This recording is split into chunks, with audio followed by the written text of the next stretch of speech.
We didn't plan for your son's order, my sister said, handing him a piece of dry bread. For a moment, the clinking of glasses and silverware blurred into a low hum. The restaurant's golden light bounced off her diamond earrings, each sparkle reminding me how effortlessly cruel she could be. My son looked down at his plate, or rather the lack of one. Across from him, her two boys sliced into their $180 steaks, juices glistening under the candlelight. I felt my breath pause somewhere between anger and disbelief. It was 7:46 p.m. on a Friday, the kind of night where the air outside carried a chill, but inside, the air reeked of expensive perfume and arrogance. I forced my face into stillness, the kind that mothers wear when the world expects them to stay composed. My sister smiled, not kindly. He's not picky, right? Bread's fine for him. My son, 15, nodded politely. Yes, Aunt Mary. His voice was too soft, too obedient. He had my eyes, kind, quiet, unguarded, the kind of eyes that the world takes advantage of. My father chuckled from the end of the table. You always expect too much, Clara. The word struck me like a small, deliberate slap. He didn't mean it loudly. That made it worse. The waiter came by, placing wine before the others, water for me. I caught my reflection in the glass. Calm, careful, collected. Inside I wasn't calm at all. I folded my napkin neatly, as though that tiny act could keep me from unraveling. Every inch of this dinner had been planned by Mary. The venue, the menu, the seating. She had called it a family celebration. What we were celebrating I never asked. I knew the answer now, her own comfort. Her sons joked loudly, their laughter echoing against the marble walls. The waiter refilled their wine without asking. No one looked at my boy. Mom, he whispered, I'm not that hungry anyway. I placed a hand on his knee under the table. Eat the bread, I murmured, keeping my voice low. It's enough for now. He smiled faintly. Okay. That was the moment I realized, I'd raised him to be good, not guarded.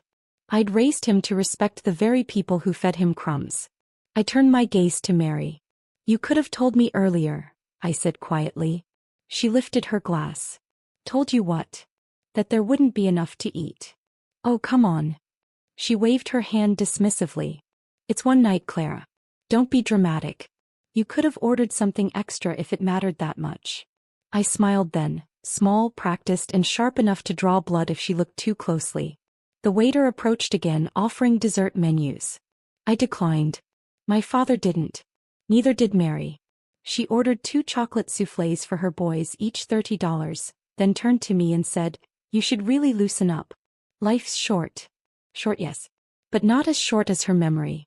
The table talk drifted to her husband's promotions, her new car, her son's college applications. I nodded at all the right moments, each one a silent note in a symphony of humiliation. When the bill came, she barely glanced at it. Dad's taking care of it, right? My father nodded. As always. Then he looked at me, his tone dipped in condescension. Don't worry, Clara. We'll cover your part too. Your part. As if I'd come here empty-handed. As if the bread my son ate wasn't already payment enough for my silence. The next few moments are hard to describe, not because I don't remember them but because I remember too well. The sound of the pens scratching against paper as my father signed the receipt. The clink of glasses. My sister's satisfied hum as she leaned back in her chair. The way my son folded his napkin carefully, trying to disappear into politeness. It was like watching a play where I was both audience and character, trapped behind glass, powerless to interrupt. I stood up first. Thank you for the dinner, I said evenly. My father raised an eyebrow. Leaving already? Yes. I smiled faintly. We've had enough. Mary looked amused. Always in such a rush. You should learn to enjoy things. Oh, I do, I said. Just not the same things you do. Her expression faltered for a split second, just long enough for me to see it. Surprise. Maybe even unease. Good. Outside the night was cold. The street smelled faintly of rain and rosemary from the restaurant's garden wall. My son slipped his hand into mine, silent. The world was quiet except for the muffled laughter from inside. Their laughter echoing behind glass. He looked up at me. Are you mad, Mom? I thought about lying. But I didn't. No, I said softly. I'm awake. He frowned, confused. Awake. I nodded. Sometimes when people show you who they are, it's better than any dinner. You just have to remember it. He didn't understand, not yet. But one day he would. As we walked toward the car, I saw Mary through the restaurant window. Her perfect hair, her loud laughter, the way she flipped her wrist when she talked, as if the world existed to hold her glass steady. That's when I noticed something small, almost invisible. Her watch, the one our mother had left behind, glinting under the light. Mother had promised it to me once. Then it disappeared after she died. Mary had worn it tonight. That tiny detail burned hotter than the rest. The steak, the bread, the insult, they all blurred into background noise compared to that one shimmering betrayal on her wrist. I didn't feel rage. Rage would have been too simple. What I felt was colder, focused, patient. By the time we reached home, it was almost 10:15. The house was quiet except for the ticking of the clock in the hallway. My son went straight to his room, leaving me alone in the kitchen. I poured myself a glass of water and sat at the table, the same kind of table where I'd once believed family meant safety. The water trembled slightly in my hand. Not from nerves, from realization. For years I had been the dependable one. The one who baked the pies, who remembered birthdays, who lent money without asking for it back. The one who filled their silence with kindness. And they had mistaken it for weakness. I opened the drawer beside me and pulled out the old envelope labeled taxes. Inside were a few receipts, 2 small certificates, and the key to something they didn't know I had. The small account my late husband left behind. It wasn't much, but it was enough. Enough to start something. Enough to plant a seed. I smiled for the first time that night. Later I walked to my son's room. He was asleep, curled on his side, a blanket half falling from the bed. I fixed it gently, brushing his hair back. His innocence hurt to look at, so untouched by the bitterness of adults. I whispered, "One day you'll understand. Some lessons are best served cold." He stirred slightly, half asleep. "Love you, Mom." "Love you too," I said. "More than they'll ever know." When I turned off the kitchen light before bed, I saw our reflection faintly in the window. Me and my son side by side, a little worn but still standing. Behind that reflection, the city lights shimmered like broken promises. That night as I lay awake, I replayed every word spoken at that dinner. Every look, every smirk, every quiet cruelty. I catalogued them like debts waiting to be collected. And in the silence an idea began to form, not loud, not vengeful, but deliberate. They could feed my child bread and call it kindness. Then I could feed them consequences and call it justice. The thought settled in my chest, steady and sure. By morning the plan had already begun, though no one, not even my sister, would see it coming. Before you skip ahead, listen closely, because sometimes revenge doesn't shout, it whispers. Stay with me till the end of this story. You'll understand why silence can be the sharpest weapon. I didn't announce anything. I didn't make speeches or post farewells. I simply stopped showing up.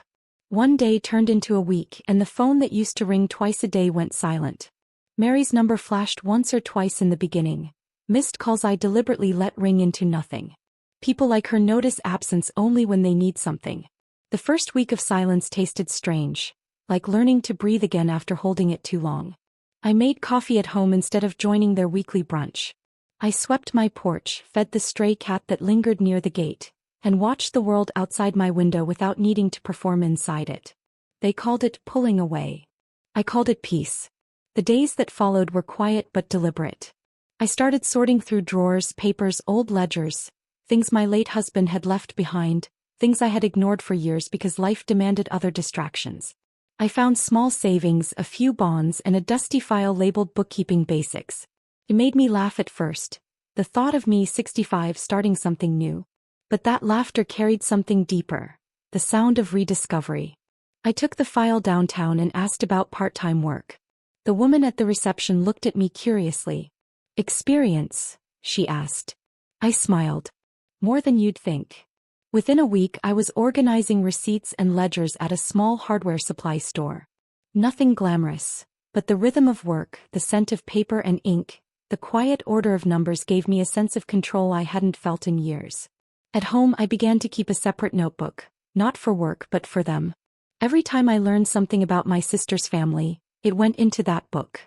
Dates, purchases, vacations, little details people carelessly mention on social media. I didn't need to spy, They bragged publicly enough for anyone paying attention. One afternoon, while balancing accounts at the shop, I overheard two men talking about Mary's husband, Daniel. Big contract coming up, one said. But he never reads the fine print. Signs whatever's in front of him. I froze mid-entry. That small remark settled in my mind like a seed dropped in fertile soil. That night I checked the public business registry online. It took me longer than I'd admit, but eventually I found it. Their company shared between Mary and her husband. My fingers hovered over the print button before I smiled. Not yet. Patience had never been my strength, but it was fast becoming my armor. I didn't need revenge overnight. I needed it to grow slowly, invisible, inevitable. By the third month my absence became gossip. My cousin called first. "Mary says you're not well," she said cautiously. "I'm fine," I replied. "She's worried." I laughed softly. "No, she's curious. There's a difference." They didn't call again. And I didn't mind. The fewer people who spoke my name, the better. Instead, I spent my evenings reading about small investments, about how minor shareholders could influence decisions if they played quietly. It wasn't about wealth, it was about leverage. I began to recognize patterns, to understand contracts, to see where my sister and her husband's overconfidence left cracks wide enough for someone patient to slip through. It was almost funny how they mistook silence for surrender. One evening in early spring I walked past their cafe. Mary was inside, laughing with friends, her hand flashing with that same watch. Mother's watch. I paused for just a moment outside the glass. She caught my reflection and froze just briefly. I smiled politely, nodded, and kept walking. She called the next morning. "Clara, where have you been?" "Busy," I said. "With what?" "Living." Her tone sharpened. "You don't just vanish from your family. You vanished from mine years ago," I said quietly. He sighed, the kind of sigh people use when they think they're still in control. "Look, let's not make this dramatic. Come by Sunday. I'll make dinner." I hesitated just long enough to sound thoughtful. "Sure," I said finally. "Sunday." But Sunday came and I didn't. Instead, I drove 2 towns over to meet a woman named Sylvia, a retired accountant who offered tutoring. She was 72, sharp-eyed and ruthless with mistakes. I told her I wanted to understand corporate accounting, for curiosity. She saw through me instantly. "Curiosity or payback?" I smiled. "Both." He poured me tea. "Then sit down. Let's start with ownership clauses." Learning became my form of prayer. Numbers didn't lie. They didn't manipulate or belittle. They simply waited to be understood. Weeks turned into months. I grew stronger, not in youth or beauty but in something far rarer: knowledge. I learned how businesses moved money, how partnerships worked, how signatures could mean surrender if placed in the wrong hands. I didn't plan destruction. I planned precision. My son noticed the change first. "You're different lately," he said one evening as we folded laundry together. "Different how?" "You're quieter but not sad." I smiled. "Quiet isn't always empty, sweetheart. Sometimes it's full of ideas." He looked at me curiously. "Are you planning something?" I hesitated, folding one last shirt. "Just a better ending." Months later I saw my father at the grocery store. He looked smaller somehow, thinner, slower. He glanced at me with mild surprise, as if I'd returned from a long absence no one had truly noticed. "Clara," he said, "you don't visit anymore." I looked at him evenly. "Visits only work when someone opens the door."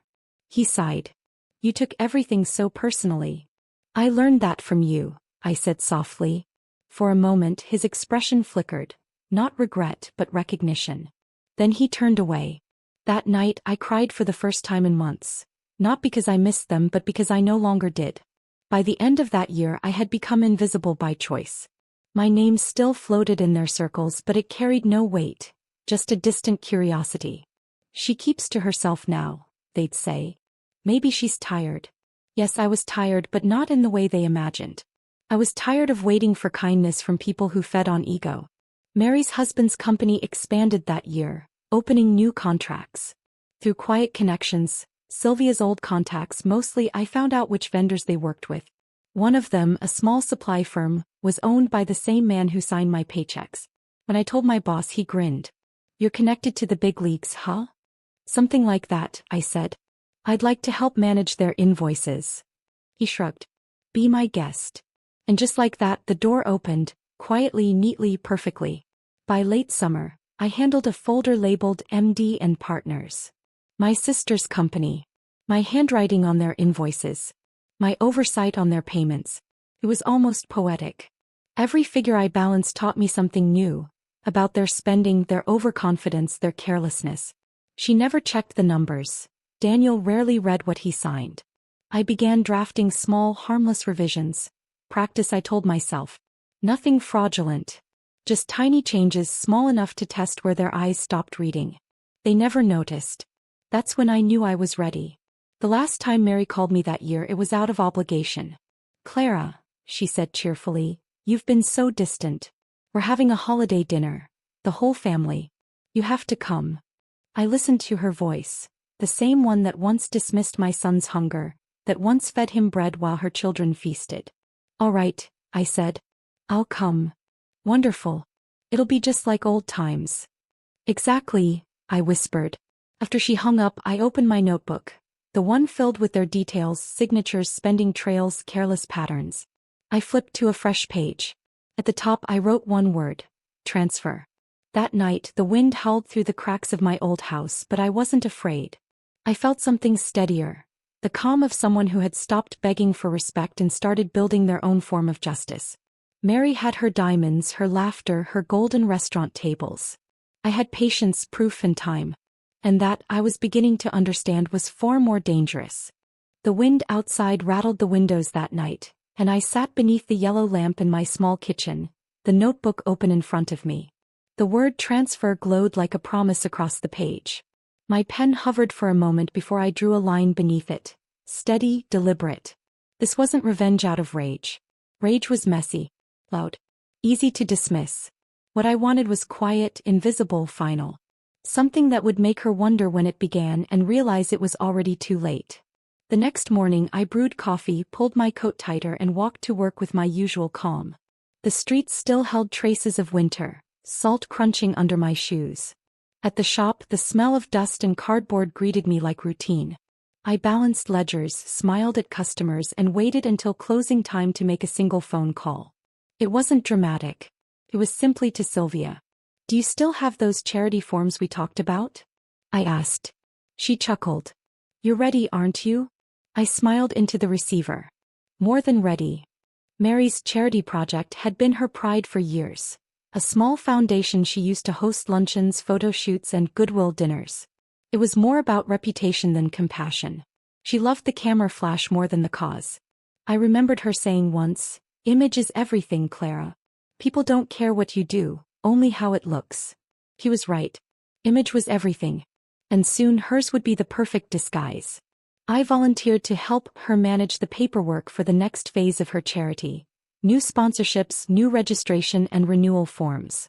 She didn't question it. She trusted that same quiet sister she'd mocked for years. Finally, she laughed when I offered, "You're doing something useful again." I nodded, hiding my satisfaction behind a calm smile. "It'll save you time." He had no idea I was buying mine. The first form was simple. Confirmation of financial handlers and project heads. I placed her name on every official field, just as she expected. But beneath it, in the line marked secondary cosigner, I wrote my own, not as a family member but as an administrative advisor. She never noticed. She didn't even read it. Her signature, the same careless scrawl she used on restaurant bills, sealed it. Each time I handed her a document, she signed with that same impatient flick of her wrist, barely glancing past the first line. She had built her life on assuming everyone else was as shallow as her. That was her weakness. And I had learned to weaponize it. Sylvia taught me the art of patience, to disguise every move as duty. Together we created new documents, each appearing harmless. Adjustments to property titles, donor lists, minor renewals. All small, ordinary papers that nobody questioned. Each one carried a silent line of power transfer. Not ownership, not yet. But authority. A signature here, an approval there. Step by step, her empire began to have my fingerprints on its foundation. Sometimes I caught myself trembling at the thought, not out of guilt but out of disbelief at how easy it was. A A single careless pen stroke from her could move mountains for me. One evening she called me into her office. Her desk was covered with glossy magazines, her face on half the covers, smiling beside her husband. "The papers are all handled, right?" she asked. "Yes," I said. "Everything's organized." She leaned back, sipping her coffee. "You know, I used to feel bad for you, Clara. All that talent wasted on, what? A small bookkeeping job." I smiled faintly. "Some jobs teach more than degrees ever could." She laughed. "Still so serious. Relax, we're family." I nodded. "Of course." In that moment I understood the danger of underestimation. She didn't fear me because she couldn't imagine me capable of harm. That was exactly how I wanted it. Each week, new documents passed through my hands. Contracts, renewals, donation slips. She trusted me completely, even giving me access to scanned copies for record-keeping. I built my own archive. Not of revenge but of readiness. One night, I printed copies of every signed form and laid them across my kitchen table. The papers fluttered slightly under the fan's breeze. Rows of signatures, initials, legal stamps. I looked at them the way an artist might admire a nearly finished painting. In the corner of one page I noticed something. Her husband's signature, Daniel's, beside hers. His handwriting was sloppy, rushed, identical on every form. He wasn't reading them either. Perfect. 2 careless signatures now. Twice the leverage. Meanwhile I kept up appearances. Sunday calls. Occasional brunches. I played the same polite sister she remembered. Asking about her sons, complimenting her dress, pretending interest in her endless stories about renovations. Every time she laughed too loud, every time she raised her glass in smugness, I quietly noted how easy it was to become invisible when people believed you were harmless. Invisibility was the sharpest tool I'd ever owned. One afternoon while sorting receipts in her office, I overheard her on the phone. "No, just put it under Clara's name for now," she said. "She's doing the paperwork anyway. We'll fix it later." I froze. That careless decision, that single phrase, "put it under Clara's name," would become the thread that pulled the whole web together. She hung up, glancing at me. "You don't mind, do you? Just temporary. Easier for processing." I smiled. "Of course. Whatever helps."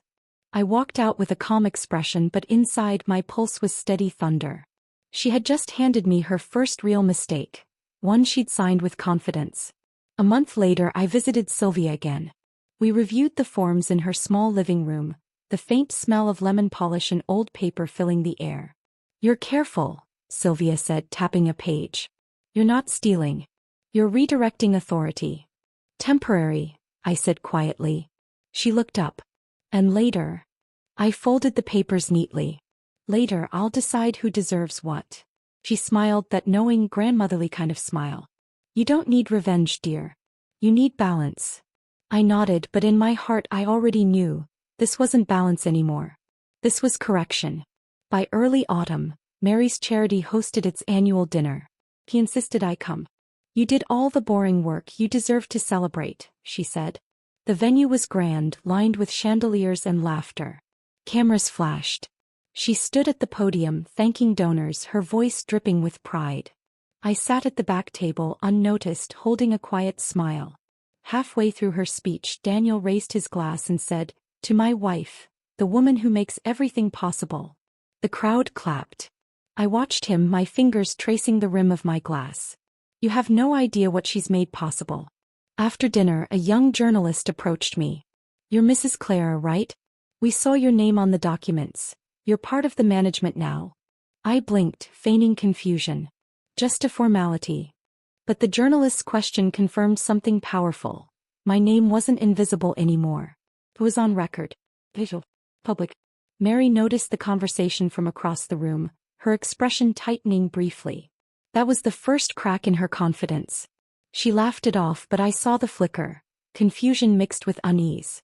She'd start checking soon. I needed to move faster. That night I returned home and opened my folder one last time. Dozens of signed documents now bore her signature beside mine, and her company's minor assets listed with me as co-authorized handler. Nothing illegal. Nothing loud. Just enough to create questions. Questions that only I could answer. I knew it was time to set the next stage. the one Sylvia warned me would cross a line I couldn't uncross. Once you hold power, she'd said, they'll call it betrayal even if you only mirrored theirs. I thought of that dinner years ago. The bread, the laughter, the watch on her wrist. Let them call it what they wanted. I called it balance restored. As I turned off the light, the documents lay stacked neatly on the table. Legal, flawless, complete. I ran my fingers over the final page and whispered, "You taught me to sign without reading. I only learned from the best." Outside, the wind had quieted. The night was still. And somewhere across town, my sister slept soundly, completely unaware that her empire now had my name written softly beneath hers. Invisible ink beneath the shine. I didn't sleep that night. I sat by the window with a cup of tea that had long gone cold, watching the street lights flicker against the rain. The papers were stacked neatly on the table behind me, each one bearing her careless signature, my quiet collection of promises she didn't mean to make. Then one morning in late October the phone rang. "Clara," Mary said brightly, "it's been ages. We're having a dinner for Father's memorial, just the family. You'll come, won't you?" The tone was sweet, too polished. I could almost hear the self-satisfaction beneath it. After all, Father's passing meant she now saw herself as the rightful head of the family, the woman of control, the voice of authority. "I'll come," I said softly. "Same restaurant." "Of course," she laughed. "It's tradition now." Tradition. That word landed like irony. The day of the dinner, the sky carried a storm that never broke. Gray clouds hung heavy as I dressed. A simple navy dress, nothing extravagant. My reflection looked calm, almost gentle, but I could feel the slow pulse of something sharper beneath my skin. I arrived 15 minutes early. The restaurant hadn't changed. Same velvet seats, same golden lighting, same faint scent of rosemary in the air. It almost felt rehearsed. The hostess recognized me. "Back again, Mrs. Clara?" she asked kindly. "Yes," I said with a small smile. "Back again." I chose the same table, the one where my son once sat with a piece of bread while others feasted. Tonight I made sure it was set for 12, not 10. 2 extra seats. I told the hostess quietly, "There'll be guests joining later." When they arrived, Mary swept in first, draped in pearls and perfume. Daniel followed, his phone glued to his ear, distracted as always. Her sons trailed behind, taller now, confident, their laughter as hollow as before. She greeted me with air kisses. "You look lovely," she said, which always meant the opposite.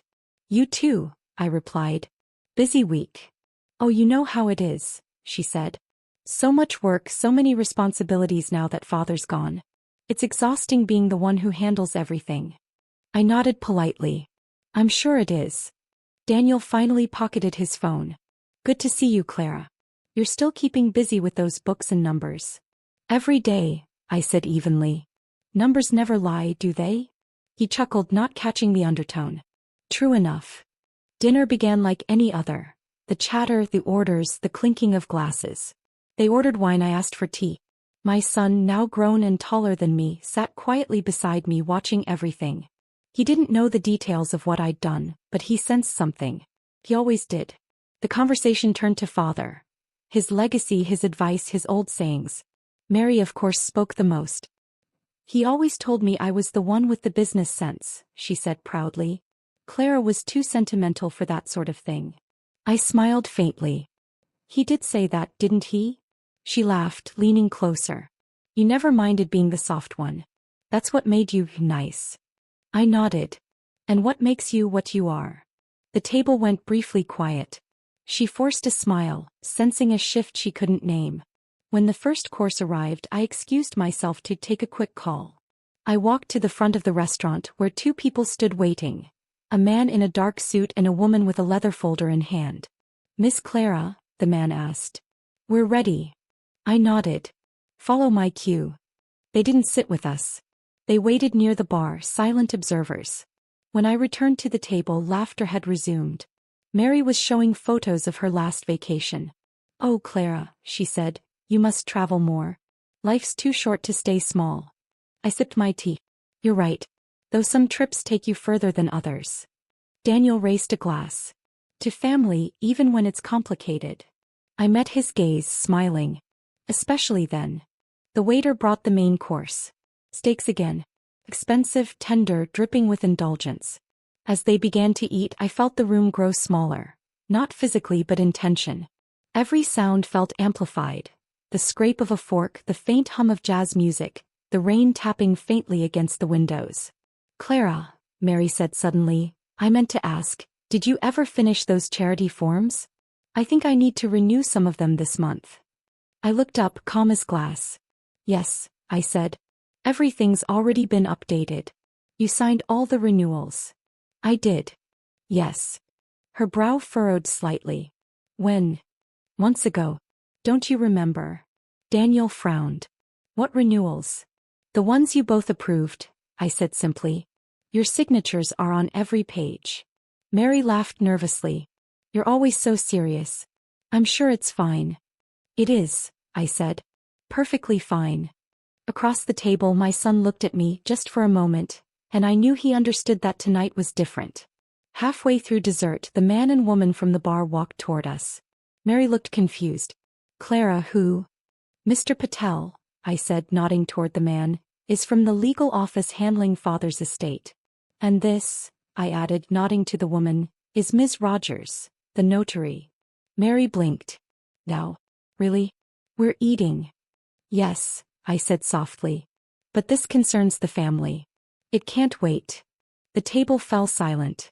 Even the waiter hesitated nearby, unsure whether to step forward or retreat. Mr. Patel cleared his throat politely. "Apologies for the intrusion. But as per the recent filings related to the estate and associated trusts, there are a few clarifications to make regarding ownership structures and recent amendments." Daniel set down his fork. "Amendments?" Patel opened his folder, laying out a series of neatly stapled documents, the same papers I had spent months perfecting. Mary's laughter faltered. "Clara, what is this?" "Just paperwork," I said. "The kind you never read." Her eyes darted between the pages, confusion giving way to dawning panic. "Wait, these look like renewal forms," I said. "Charity expansions. Small things really." Patel continued professionally. "As per the filings, it appears co-ownership and administrative rights were updated with Ms. Clara's signature as secondary but binding. Given the compliance laws, this effectively transfers oversight authority." Mary's hand froze midair. "Transfers what?" I met her gaze steadily. "Authority. The power to make decisions. To sign, to manage, to change." The air around the table thickened.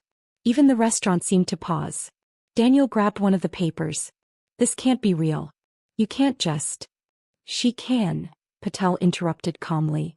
"You both authorized it." Mary's color drained. I didn't mean." "No," I said softly. "You never mean what you do. You just do it." The sound of rain outside grew louder, drumming against the windows like applause from an unseen crowd. Her sons stared, silent for once. My son sat quietly beside me watching, not smiling but knowing. Mary's voice trembled.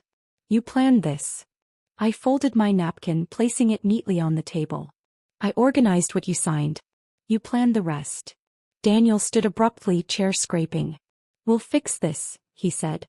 "We'll call our lawyer." Patel remained unbothered. "You may, of course. But I assure you, everything here is legitimate. Your counsel was notified earlier this week.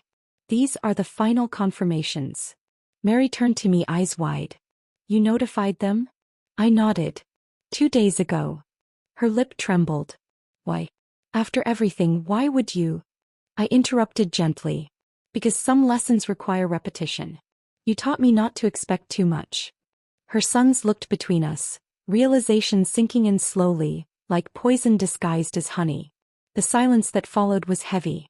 No shouting, no threats, just the weight of truth pressing down on every person at that table. Finally, Mary whispered, "You wouldn't do this to family." I met her eyes. "You did." For a brief moment her expression softened, something between regret and disbelief.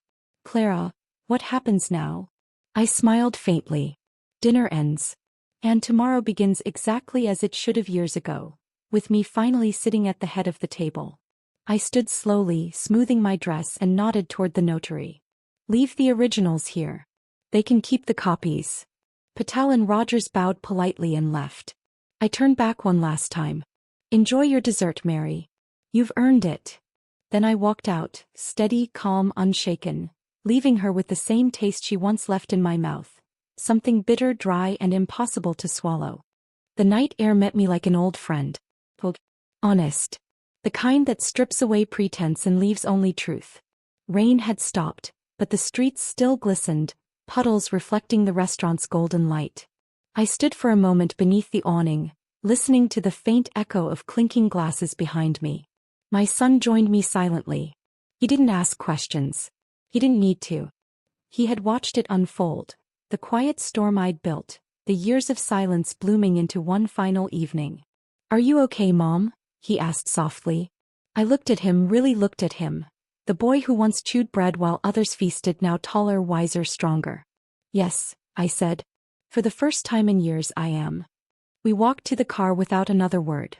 Every step away from that building felt lighter, as if the air itself had learned to forgive me for staying silent too long. The next morning the sun rose with unsettling calm. My tea steamed on the kitchen counter while the newspaper lay folded beside it. My phone buzzed every few minutes. Unknown numbers, missed calls, messages from family I hadn't heard from in years. I didn't answer. Instead, I opened the drawer where I kept the folder. Now thinner, lighter, finished. The copies of the legal transfers were neatly stacked inside. The original documents had been filed the night before, quietly, irrevocably. Mary would learn that by now. By noon she called. "Clara." Her voice was sharp, frantic, trembling with the kind of panic only entitlement breeds. "What did you do?" "Good morning, Mary." "Don't you good morning me. Do you realize what this means?" "The board called. My name isn't on the accounts anymore." You signed them," I said simply. "I trusted you," she shouted. "You're my sister." I sipped my tea. "Exactly." Silence. Then softer, more desperate. "You wouldn't take it all. Not the business. Not the house. Not the watch." I interrupted. She froze. I could hear her breathing on the other end. "You wore it that night," I said. "Mother's watch. The one she promised to me." She didn't speak. "It looked beautiful on you," I added quietly. "Almost fitting." "Clara, please," she whispered. "You've made your point. You won. Just give it back." I smiled faintly. "That's what you said the night you handed my son bread." Her breath caught. "This isn't the same." "No," I said. "It's worse. Because you taught me how to do it politely." Then I ended the call. By evening, the city hummed in its usual rhythm, unaware that a small shift had happened in a quiet corner of it. Power had changed hands, not with shouting or violence but with signatures and silence. The notary's confirmation arrived by email. Finalized. All transfers complete. I read it twice, then closed my laptop. The sound of the rain had returned, soft and rhythmic against the window pane. For a long time I just sat there staring at the empty cup beside me. The kind of emptiness that isn't sad, just clean. I didn't feel triumphant. I didn't feel cruel. I felt balanced. Every ledger balanced. Every debt paid. The following week I went to the office, her old office now mine. The staff looked uncertain as I entered, their greetings tentative. I smiled warmly at each of them. "Please call me Clara," I said. "Nothing changes here. Just a little more order." The secretary offered coffee. I took it and stood by the window watching the city bustle below. Mary's name had already been removed from the door plaque. It wasn't satisfaction I felt. It was closure. The kind that comes when the noise finally stops. Daniel hadn't shown up since the dinner. Word spread that he'd left the city for a business trip. Perhaps shame had a way of packing bags faster than logic. I spent the day sorting through files, signing documents, reorganizing ledgers. Each pen stroke felt like erasing years of humiliation, one neat line at a time. By late afternoon a soft knock sounded at the door. It was Mary. She stood there without her usual perfection.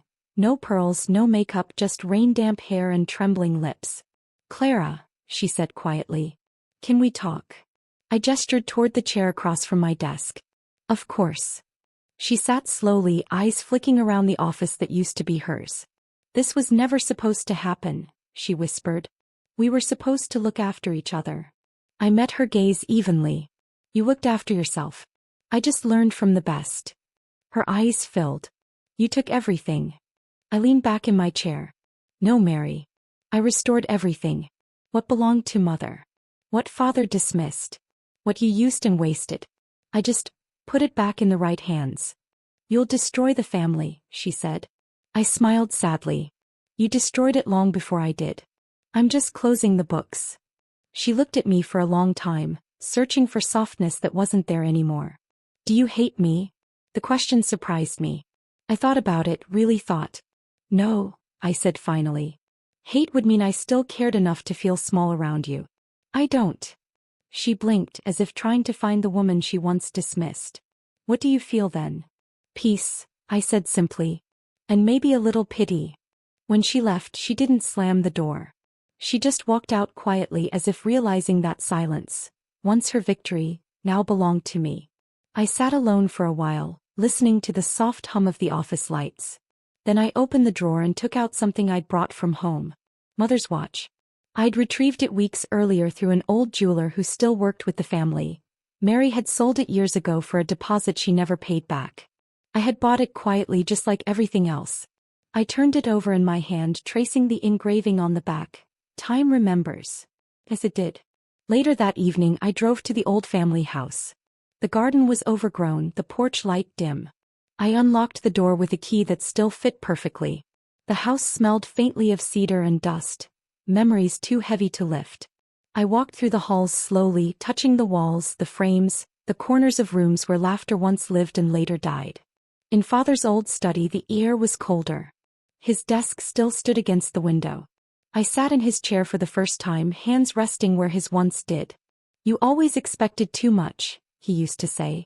I whispered into the quiet. You were wrong. I expected just enough. The clock on the wall ticked steadily, echoing through the room. For the first time the sound didn't irritate me. Sounded like rhythm. Like resolution. When I stepped outside again, night had fallen completely. The moon hung low, casting silver light over the garden path. My son's car pulled up beside mine. He got out, hands in his pockets, expression uncertain. You're here, he said softly. I needed to see it one last time, I replied. He looked at the house, then at me. Did you really take everything from them? I nodded. Everything they thought made them untouchable. Do you feel bad? He asked. I smiled faintly. I feel balanced. He stepped closer. Grandma would have been proud. I looked up at the sky. I hope so. We stood there for a while, neither speaking. The air smelled of wet earth and faint jasmine. It felt like forgiveness. As we drove home, the city lights blurred against the windshield. My son reached for my hand and I held his, firm and steady. You know, I said quietly, revenge isn't about hurting them back. It's about showing them you never needed their permission to rise. He looked at me with the same calm strength I once saw in the mirror years ago. You did more than rise, Mom. You rebuilt. I smiled. Then that's enough. Back home, I placed Mother's watch on the kitchen table beside a single candle. The flame flickered softly, reflecting against the glass face. Time had come full circle. In that silence, I realized something profound. I hadn't just rewritten my sister's story. I'd rewritten my own. No longer the quiet one. No longer the one who stayed grateful for crumbs. I had become the woman who set the table. The clock struck midnight. The house was still, peaceful. I closed my eyes and whispered to the empty room, you taught me not to expect too much, so I learned to take everything. Then I blew out the candle. And for the first time in my life the silence tasted sweet. If this story touched you, don't leave in silence. Subscribe for more emotional, revenge-filled stories that speak to every woman who's ever been underestimated. Like, share and tell me in the comments, where are you watching from tonight?